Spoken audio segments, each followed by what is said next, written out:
I'm looking at this from a client perspective. We deal with a lot of clients who would be setting out from the outset. And I'm reminded of one of the particular clients that we worked with a number of years ago, and no names mentioned, but they were a client who were clearly that BIM would apply to very well. They were a client who would be holding assets long term, a client for whom the maximum benefits could accrue from BIM. And I was reminded of one conversation I was having with one of the key members in that client, where we were essentially trying to sell them or persuade them that BIM, this was the thing they needed. They needed BIM. And we presented them with beautiful slides with the triangle that many of you will have seen that ArcDocs and is in some of the documentation. You know, how early you should get involved in the cycle, where BIM would best be brought in, what the benefits that accrue, and all the type of things that are going on. But it really wasn't resounding, it wasn't resonating with the client. And I think that was pretty clear after about 10 minutes when one of them turned around and said, "This all sounds fantastic, but who exactly is BIM?" And I thought at my time, gosh, you're really not getting this at all. But on reflection, I think from my perspective and from our perspective in selling BIM and in bringing the message of BIM out, I think that actually is a very, very key question. Who exactly is BIM? It's not a what. We all look at it. We're all practitioners of BIM. Us to a lesser extent, we would more manage on the client side. But we manage BIM. We look at it as a process. We look at it as a thing that has to be done. It's something that's here to stay. It's a very good process. It's a set of rules to which we all struggle and try to adhere as best we can. But the question of who is BIM, I think, is probably actually very relevant and very deep. And I thought about that for a long time, and now when I'm selling the message of BIM, I look at BIM in a different way. I personify BIM, if you like. BIM is like a member of the family. In some ways, it's a bit like the grandparents. It's lending a bit of sage advice and smoothing things over and keeping things going in the right way, because it is a process to help us collaborate, to help us communicate, and to help us deliver better and more efficient projects in the built environment. So there's an element of grandparents in it. There's an element of parents in it. You have to set down the rules. We've seen that. We see a number of members here from groups who are involved in setting down the rules and trying to give us a consistent set of rules that we as an industry can operate, both locally within Ireland and globally, because BIM is a global tool. So there's an element of parents in it as well. But I think probably the best analogy within the family unit for BIM is the child. And BIM is essentially a child, and it's a precocious little bugger, to be quite honest about it at times. It's very advanced. It's getting the benefit of the parental advice. It's getting the rules that the parents are setting down, but it's still learning. It's still learning. And that's where we are at. We're at the child stage with BIM, to my mind, in the industry in Ireland. And that's how I sell it to clients, and that's how I talk about BIM. This is something that we need to foster, we need to feed, we need to give it rules, we need to give it regulations, we need to chastise it when it doesn't adhere to those rules, but we need to encourage it on the whole. And by doing that, this precocious little bugger will, in time, be everything to us. It will be our Bible. It's as important to the industry now as the advent of CAD was, for those of us who have enough grey hairs, or none, would remember when you used to scratch off drawings and send them through the Diazo and all that sort of thing. CAD came along and it changed the industry, and BIM is every bit as important to it as that is, from a client side of things. In talking to clients about what exactly they need to do in relation to BIM, we all know that to bring BIM forward, to foster this child that is BIM, we all know that the most important element in that is that your client buys into it from the outset. if your client doesn't buy into it, if all they're worried about is the cost of BIM and I don't even know how this is going to happen when all this good stuff you're telling me is going to happen at the end of it comes out, I don't even know that we have the skill set to deal with that. And that's true, that's very true, and that's a challenge for the industry, that's a challenge for a lot of the FM companies, property management companies to do. We have been very fortunate in our experience on Windmill Lane where we recognised from the outset that we didn't know everything about BIM. We most certainly didn't know everything about BIM. We knew a limited amount about BIM, but we quickly recognised the need to partner with those who did know about BIM.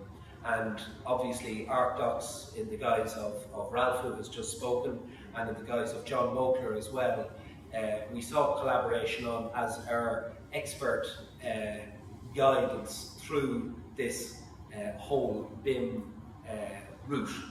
And that was very, very beneficial because John in particular, with his property management and facilities management background, was able, as you will hear from our next speaker, was able to give us some real guidance to a client who, in fairness to them, didn't know an awful lot about BIM, knew even less than us, which I can tell you was, at the time was very limited. But John was able to give us a lot of input to what the client ultimately wanted when we were creating the EIR for the client. So the types of clients that use BIM in our experience, they would generally, in my mind, they fall into 5 categories really, but 3 principal categories. The most benefit for a client from BIM are the larger clients with larger projects who will be involved in the project for the full life cycle of the project. So they're involved literally from acquisition stage right through doing a design or implementing a design that they've bought with the site, through the design development construction stage, post-construction into the FM and property management stage. That is the type of client for which the maximum benefits accrue. There's a second category of, and perhaps it's not client but more asset class. There's a second category of asset class, which is, and we see it a lot around town at the moment, which is the renovation of older buildings, and be they change of use or be they simply renovation of old office stock into newer office stock. The application of BIM on those projects, on the surface of it, can be marginal, because you immediately are saying, well, we're going to have to do a point cloud survey, we're going to have to, we're going to have to spend money, we'll have to have people doing it, the design team will be looking for a few more quid to do it in 3D, which by the way I don't believe you should, but, and ultimately, it can sometimes have an effect, and they're going, oh well, look, I mean, the way we've always done this, we like the sound of your man BIM, but no, we're just going to do it the usual way, whatever that means. And I think that's one where client representatives need to inform clients. And there's a lot of good work done by CETA, a lot of good work done by a number of groups, including the working group within the RAI, which can help to inform clients and actually tell them what the benefits are, explain it to them in the bigger picture. And that's something where we will be heavily involved in as well. And then you move into the smaller type of asset class, where sometimes it can be marginal, or sometimes probably predominantly it is marginal as to whether or not people will utilise BIM. And they are perhaps the smaller projects, perhaps projects where you're spending a few $100,000 on tidying up doing some remediation or whatever it may be. And they're the big challenge to us in explaining to clients where they may or may not benefit in the longer term with BIM. But part of what we need to do, and part of all of our task, is to explain to clients how BIM is more than just the building stage, is more than just having a nice asset information model or a nice 3D model at the end of it that they can use or not use, as the case may be. But part of it is just keeping going with that messaging. And I think that latter third class is probably the least, it's probably the hardest one to sell at this point in time.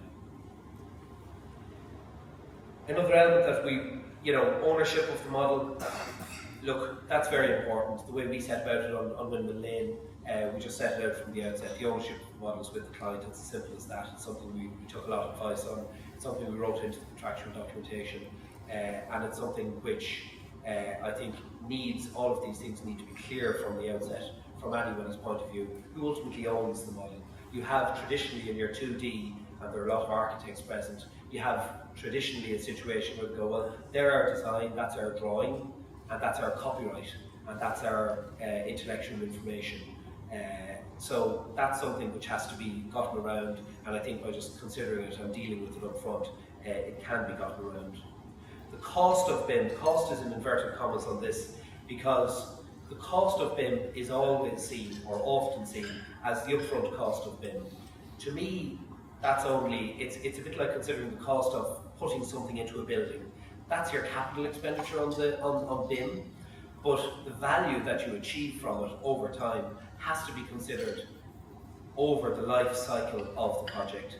And I think when you look at BIM in that context, the cost of BIM will transpire, and only time will sort this out for us all ultimately. The cost of BIM will ultimately transpire to be minuscule as opposed to the value that will accrue from it.